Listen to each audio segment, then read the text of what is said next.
Lindsay, thank you for your superb presentation. You covered the whole ground. I was wondering, it's staggering the number of issues, controversial issues, which are brought about by these new technologies. I wonder whether the political systems and societies in general will have the ability to deal with them properly, because it's uncharted territory. But it's so let's take questions. I ask people to identify themselves and ask concise questions. I'm going to take two or three, right? Lindsay, then come back to you. Great. Right? Lindsay, thank you for your presentation. It was very interesting, but also very gloomy. Let me take advantage that you are an expert in quantum physics. Okay, You want us to leave the room? You mentioned an error which Google did, by identifying a black woman with a gorilla. Okay, and you said that algorithms they are black boxes. They have biases, and so on. There is another issue arriving now, which is quantum computing, and and Google is taking again the lead in this field. What the hell is quantum computing? If you could give us some views on that. As always, when a new technology arrives, the benefits are publicized. How good the world will be with this new technology, but the drawbacks and the negative aspects come later, and we have to deal with them. And as Sergio recognized, it's not easy to deal with them. There's a huge challenge to deal with the negative sides.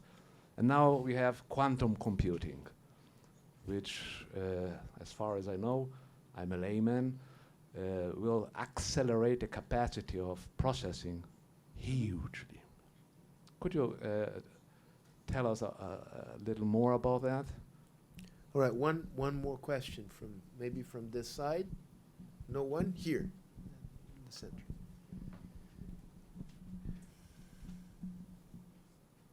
Lindsay, my question is, to a certain extent, more on the political level, ethical political level than technology.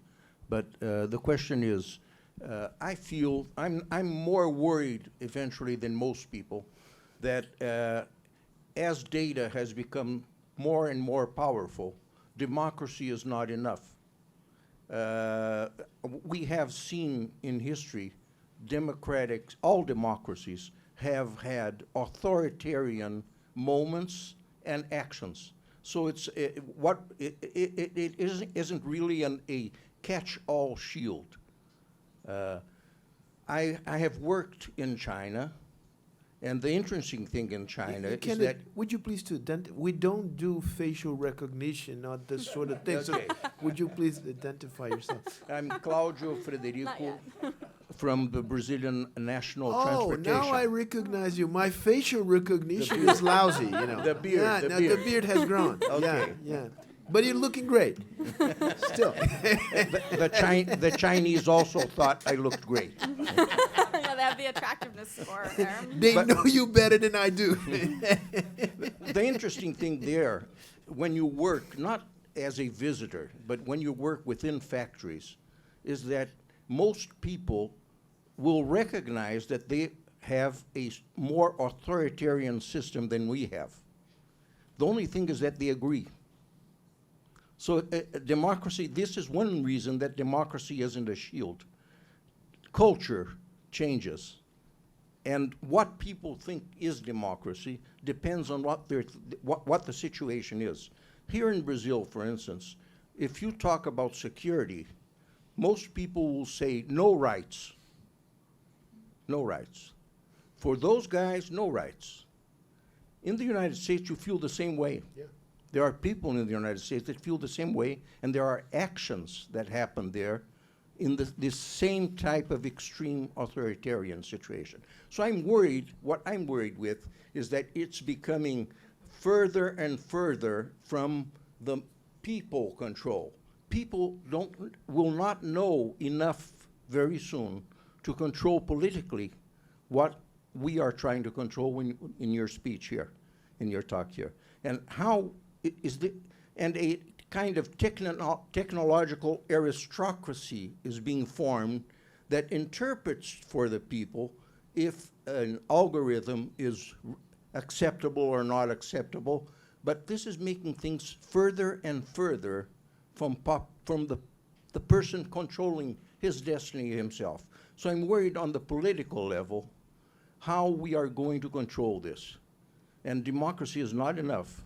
It's a good step, but it's not the full step. What's a very simple question. You have Yeah. in two very simple questions. You have 30 seconds each. Well, I'll start by talking about quantum computing. To me, that's actually more straightforward. So yes, as you mentioned, actually, with quantum information and quantum computing, I actually think this is one area where the drawbacks have been anticipated for quite some time. As you mentioned, you're absolutely spot on that it has the power to increase processing power, and on the positive side, why that's important is to process all this data that's going to be available. We can't do it without the algorithms, but also the chips that are going to be used to run the algorithms in a timely fashion. So that's kind of the big enabler, I would say, with quantum computing. And also, what is quantum computing? Classical computation systems work based on principles of zeros and ones. A binary state, something is on or off, and that's how all these computations are done, by understanding this very basic yes or no, on or off, 0 or 1. The innovation in quantum computing, which is still, by the way, in its infancy. We don't have quantum computers. I don't think we're going to have them at least for another 30 years, a real quantum computer. The innovation there is to have sort of a blended state between 0 and 1. So it's not just two discrete options, but a continuous spectrum, 0.1, 0.2, 0.3, and everything in between. And the ability to have that kind of continuous spectrum enables you to perform computations much faster, because you don't have to stay in only two options. You can explore the entire universe of options kind of at the same time. So that's sort of the high level explanation. That's probably not even the best one, but the big drawback of quantum computing has to do with encryption. Encryption. So it's how we encrypt our information. So I'm sure you may have heard of encrypted data. That means you look at the data and it doesn't look like a sentence. It gets jumbled up into some gobbledygook with an algorithm that's encrypting it so that you can't read it. And our military systems depend on that encrypted information. Privacy advocates would also speak a lot about encrypted information. And the big problem, in an era where there's a full quantum computer, is that the algorithms that we use to transform a sentence into the gobbledygook, so that only someone who understands the code can decode the gobbledygook back into the sentence. It's really a code. Those algorithms rely on the ability to factor really large numbers, to deal with them and break them down into their component pieces. And that problem takes way too long for a classical computer to solve. So it would take, 2 lengths of the history of the universe or something to do that factorization and with those really huge numbers. And that's why it's impossible for someone without the code to decode the gobbledygook into the real sentence. Quantum computers would enable that to happen, not in 2 time lengths of the universe, but maybe in 2 days. And so that's the big fear with quantum computing, is that all of our encryption systems will be completely vulnerable to hacking, and there'll be no encrypted data.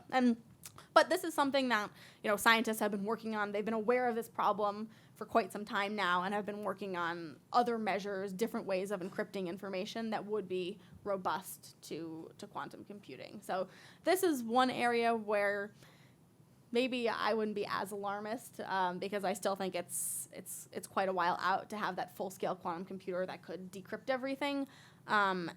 I'm maybe sanguine that in the meantime we'll develop some more robust systems in this new age. But certainly, if we don't, there would be a race to see, who gets the quantum computer first and then can decrypt everything if these kind of mitigating technologies are not where they should be once a full-scale quantum computer gets unleashed. On the question of democracy and data, I think it's, certainly a complicated one, and I definitely worry too about its future.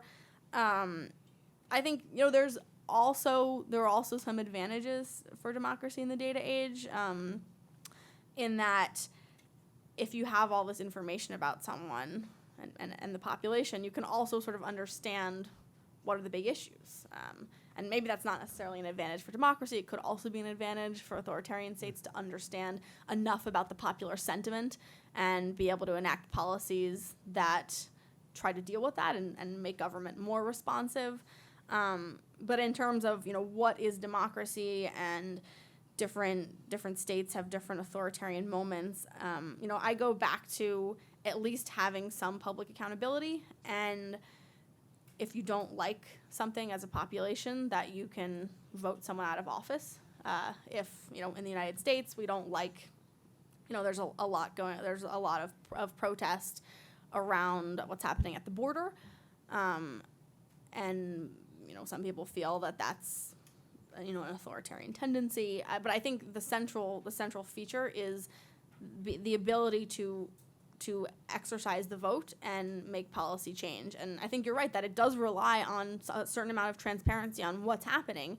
And as the information space becomes more and more complicated, and these things like deep fakes and manipulated media become more a problem, that's going to be harder for democracies to have an informed citizenry. But I think that's why we really need to take the steps now to counter some of these issues. And I think there are ways. Ultimately, I'm optimistic that there will be ways to mitigate some of the problems, but we just need to be aware of what's coming and understand how to kind of counter them a little bit. I have a question myself. Go ahead. Pode perguntar em português. Espera só um pouquinho para ela colocar o fone de ouvido.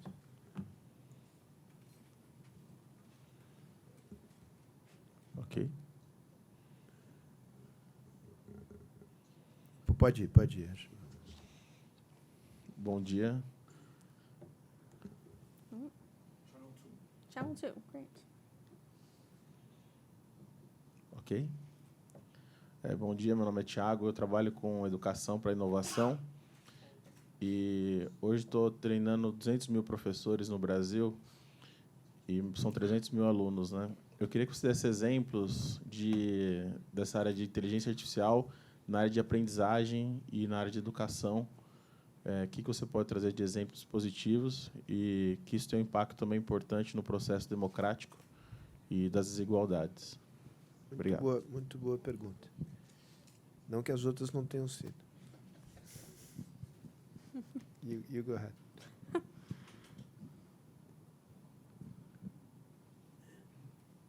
Oh, just the one? Okay. Just one, yes, I guess. Great. Yeah. I have, I may add mine. Yes. Is breaking up the big tech firms a step in the right direction or not? But answer his question first, please. Sure, yeah. So I think, probably the most profound use of AI and, the internet in general for learning is the kind of massive amount of educational information now available. I think, maybe that's not an AI-specific technology, but the ability to disseminate all, quantum computing classes on the internet is really an incredible technological revolution. Specifically, diving into machine learning and what artificial intelligence can do. I think with more information on how we learn, we can really better test some models of scholarship. I'm not an educator, by training, but I understand there are different theories on how to educate children and educate students at different levels. And I think artificial intelligence will enable us to be able to track how effective certain scholarly models are on certain populations. So you can track someone's test scores, or you could put into a system, today we use the Socratic method, or for this semester we use the Socratic method, and for this other semester we used more of a British model of research and with an exam at the end.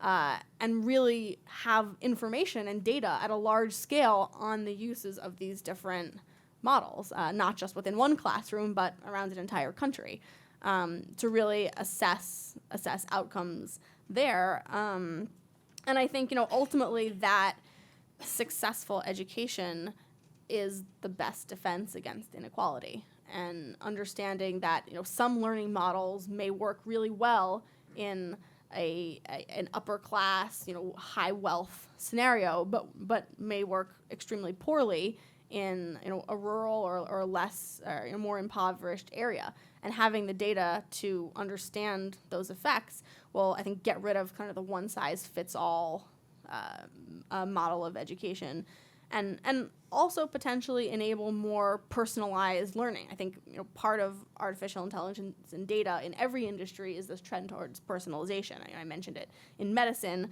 I think the same can be true in education. It's maybe very difficult to have a teacher with 50 students to give individualized attention to every student, but an algorithm that knows some basic things, probably not going to replace a good teacher entirely, but having knowing some basic kind of traps where students falter and issues on their understanding can help individuals where there aren't enough teachers. I think certainly in the United States, and I don't know the situation in Brazil, but we definitely have a shortage of teachers.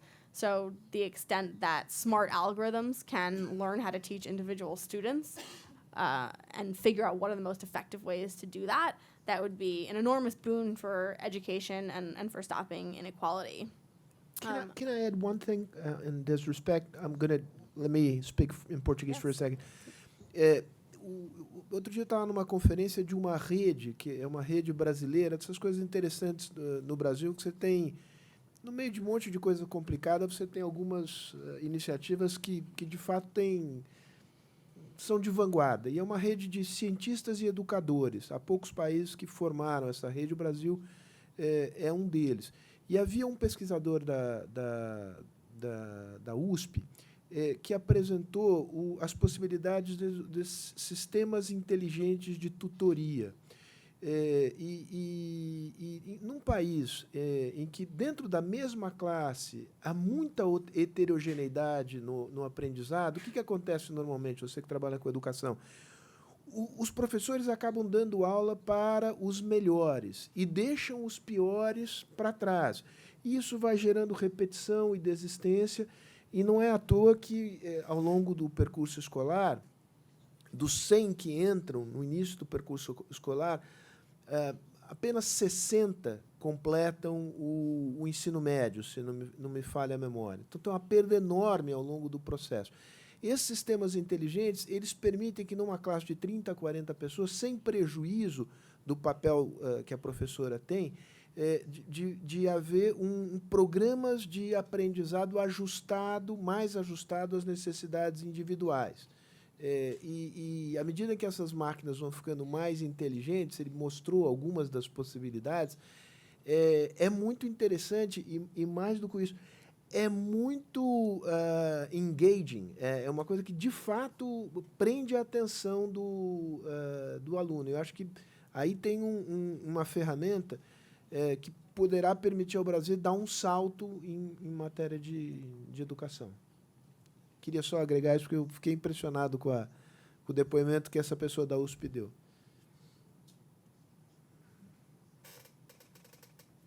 Yes, no, I think certainly we're all on our own path when it comes to learning, and that will certainly help accelerate everyone's.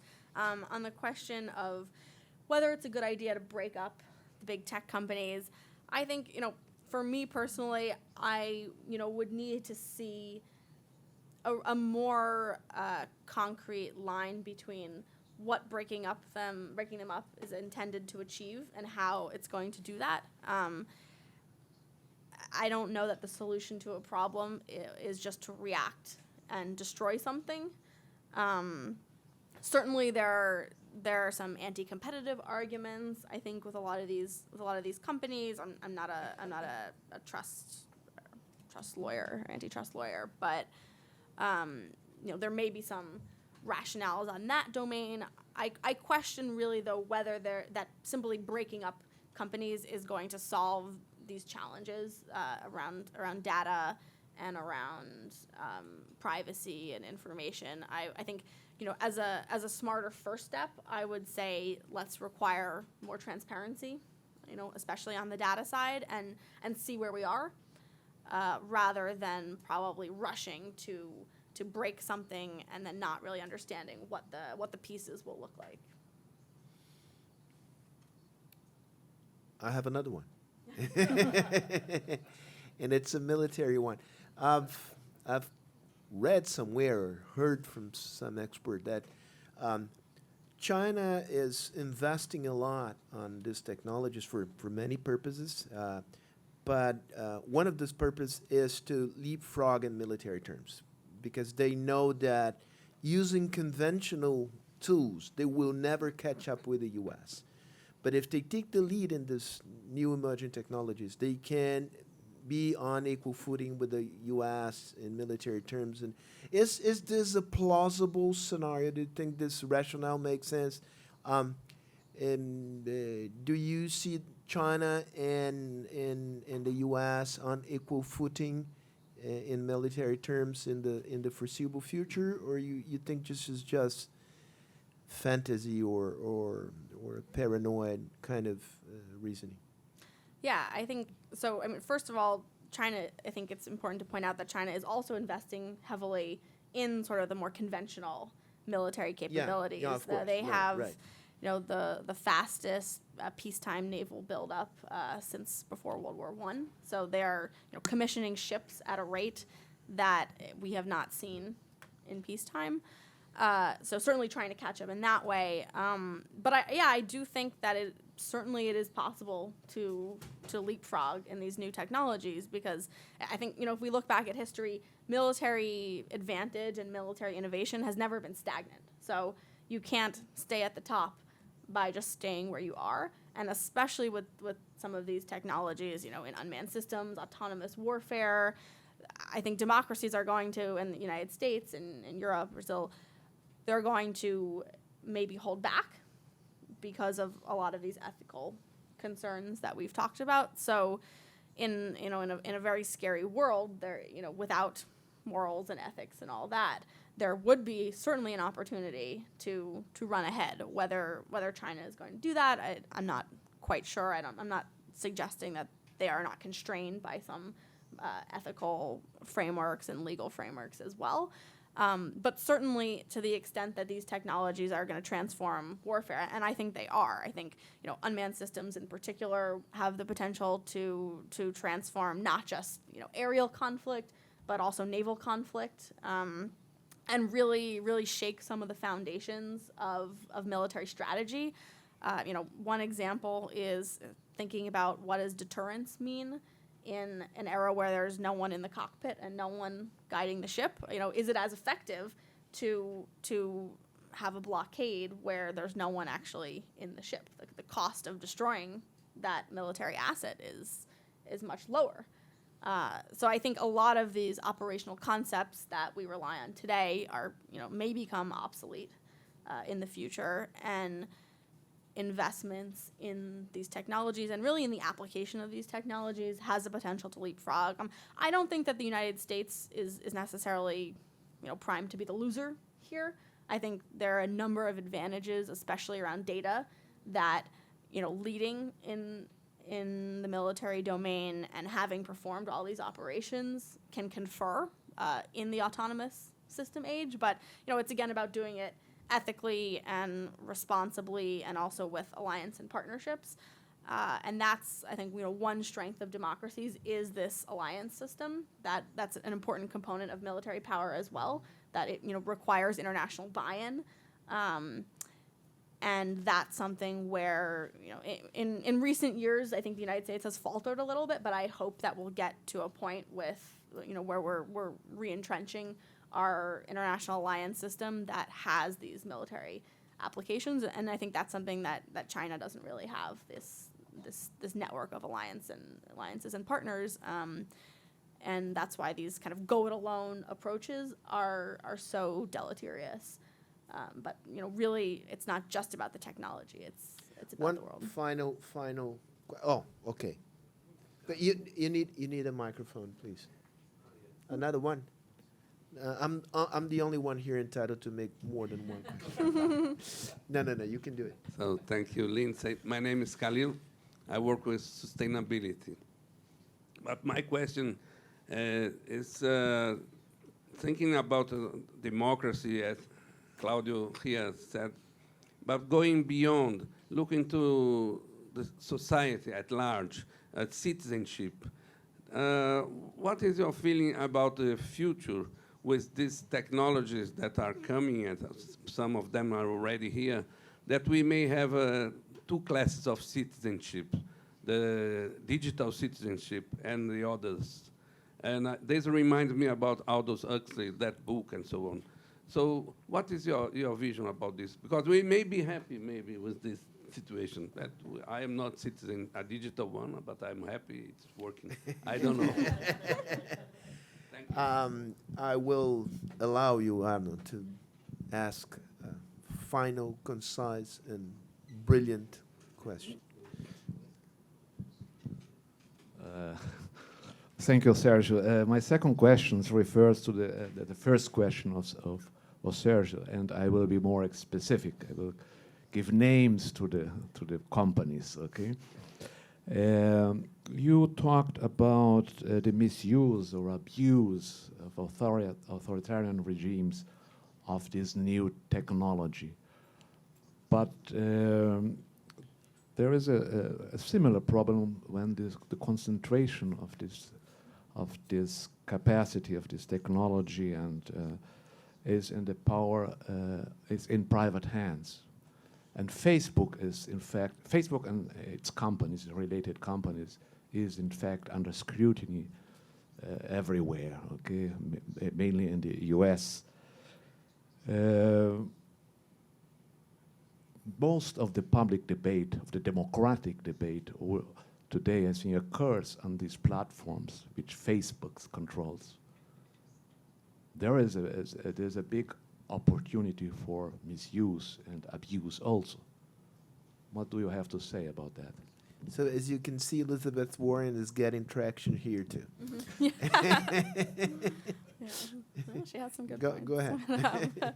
On the question about citizenship and whether there are going to be two classes of citizens, I think that's something I worry about, and I think others are concerned about in these conversations on the governance of AI. I think pointing out the sustainability agenda is an important component of this. That I think my attitude with this, like with a lot of things, is that we have an opportunity to counter those effects. I think if we sort of just let technological innovation to happen without thinking about them, then we do really run the risk of exacerbating inequality.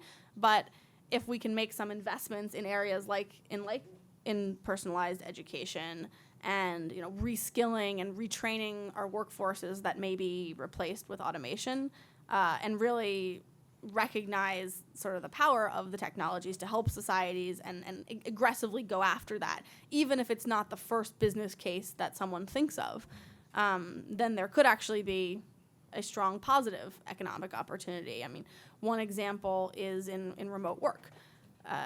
Obviously, there's been a rush to cities because that's where the jobs are, that's where the industry is. But if we can get connectivity to the place it should be, where it stretches throughout countries, then that will enable people to work from in various professions and various tasks from all over the world, and earn a living that way. And maybe it doesn't even necessarily have to be everyone in their home, but using like a public library system where you go to the library in your town and can do remote work from a different part of the country. So I think there are real opportunities, but we do need to be conscious that we're making smart investments in them, and that's a place that government can spur investment where if we only leave it in the hands of the private sector, and I don't mean necessarily in a regulatory way, but really more in an incentives way, then those might not be the first applications that come to mind, but